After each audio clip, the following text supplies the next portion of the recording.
Before we even get started, if simulated violence towards animals upsets you, go ahead and skip this one. Obviously, they don't use real animals for that kind of thing anymore, so it's all fake.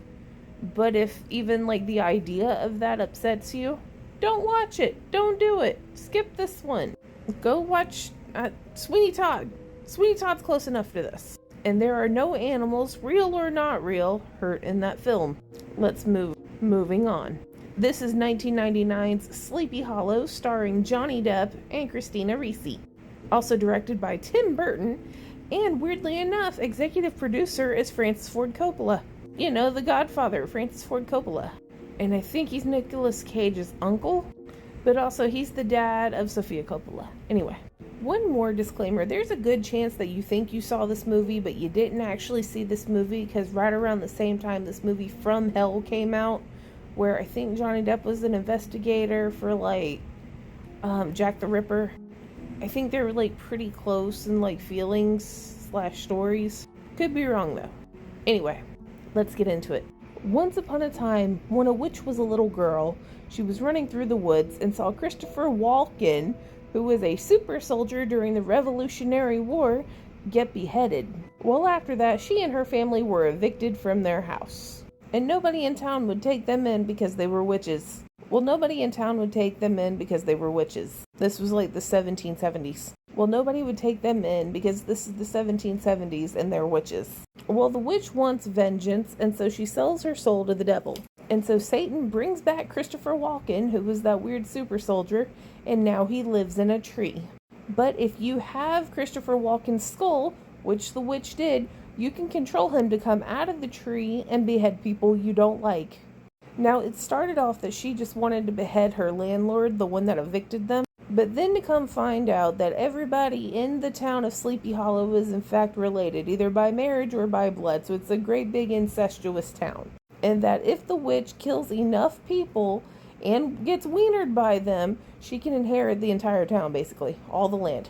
So she's doing a lot of skull spells to bring back Christopher Walken out of his tree to kill people in the incestuous town, and she can inherit everything. However, what she did not bet on is the fact that Johnny Depp was some kind of cop in New York City who was really into, like, pathology even before pathology actually existed. And he got sent to Sleepy Hollow to investigate the beheadings, which doesn't make a whole lot of sense because obviously the beheading is the murder, so I don't think we need pathology at that point. Like, he was more invested in how people died as opposed to, looking for DNA evidence, or at least that's what it was in the beginning. You see what I'm saying? But anyways, he's partnered up with a little boy and a white witch, who, like, the white witch is actually the stepdaughter of the evil witch, because the evil witch was posting as a nursemaid to her mother, but then her mother died and she married her daddy. And now also she's got to get rid of the white witch so that she can inherit everything, because wills and shit. But she's casting protection spells on Johnny Depp. And then they have to find the skull of Christopher Walken in order to send him back to hell. And they do. To which we also find out that he was storing all the heads inside of his tree, which confuses me a little bit. Because, alright, so he originally was in hell, but now he lives in the tree, and the tree has a door that he can go in and out of. So is he living in, like, a little hollow in the tree like an owl? Is it a portal back and forth into hell? Why did nobody look at the little door after he came out? Because he wouldn't have seen them. He ain't got a head to see them. Why did he keep leaving the heads in the opening of the tree? That's like leaving your Amazon packages on your front porch, just there for anybody to take. What exactly do we plan on doing with the heads when he's done with them? Are we going to make a necklace? Does he eat them? Does he try them on?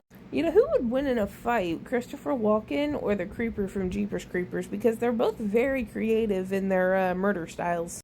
Because, you got the Creeper with his own truck. He's hopping on top of cars and doing all this crazy stuff. But then you have Christopher Walken, who literally, he couldn't get inside of the church because it's Holy Land and he's a demon. Obviously, he can't enter. But he took a fence post and tied a rope around it and yeeted that bitch, and it went through a window into, what's-her-face's daddy. And then pulled it back until he could get to the body and yeeted his head. But he also doesn't have giant flap wings like the Creeper does. So I don't know who would win.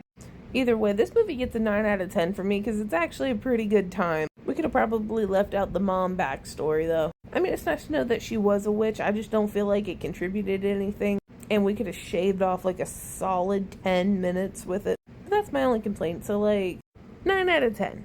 Okay, bye. Everyone knows I'm in over my head, over my head. Actually, I'm just looking for my head, 'cause a witch stole it. And I live in a tree like a Keebler elf.